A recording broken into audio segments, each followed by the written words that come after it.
Cooking sous vide has become increasingly popular over the last several years. I'm sure you've seen one of these machines on your favorite TV cooking show, and I bet you've eaten food that's been cooked sous vide at some of your favorite restaurants, but didn't know it.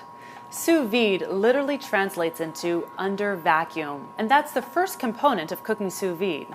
Here we've got food that's been vacuum sealed between two sheets of plastic. When you cook this way, all the juices and flavors stay with the food. They don't leak out into the cooking pans.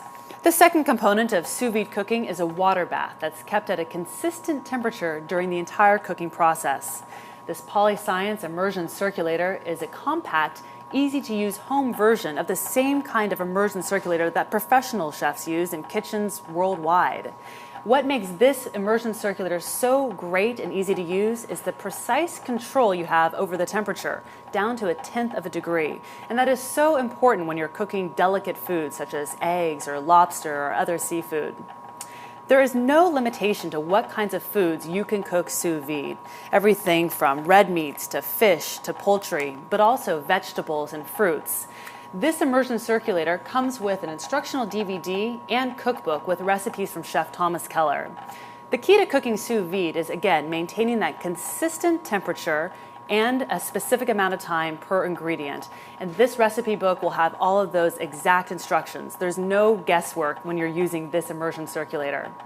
Today I'm going to be cooking some chicken breasts. I've kept the skin on, I've added a pat of butter, some herbs, salt, and pepper, and I've brought my immersion circulator up to 147 degrees. It may not sound that high, but I'm going to cook the chicken for about half an hour so it gets a nice, even cook. I don't have to worry about the outside of the chicken cooking faster than the inside.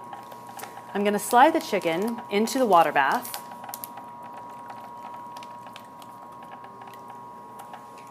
And that's all there is to it. I'm going to set a timer and we'll check back when it's finished. It's been about 30 minutes and my chicken has cooked through thoroughly. You can see that it's maintained about the same temperature within 1/10 of a degree. I'm going to turn off my immersion circulator and remove my chicken. Now, different ingredients will cook for different times. You can achieve amazingly tender results with red meat by cooking it for almost 2 days. Now, one thing I really like about this immersion circulator is that it clips on to any cooking vessel. I've used a food prep container here, but you could also use a stock pot. It also stores really easily because it's so slim. All right, I'm going to cut open my bag of chicken. And again, it is ready now, fully cooked through, but I'm going to caramelize the outside of my chicken breast. I've heated some olive oil on my stove.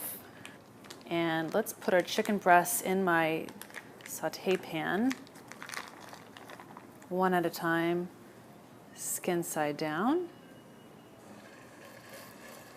Again, we're just going to get a nice caramelization on the skin, which should just take a matter of seconds, really, and then we'll be ready to eat.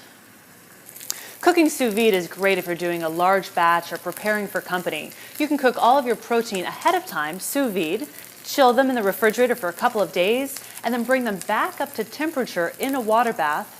Finish it off in a pan right before serving.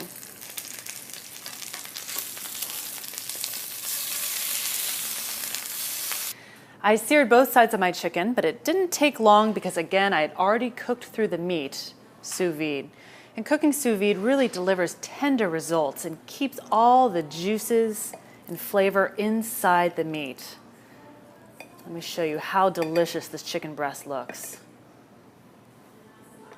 Cooking sous vide is really the preferred method by professional chefs, and this Polyscience immersion circulator delivers the same precision that they demand to you, the home cook.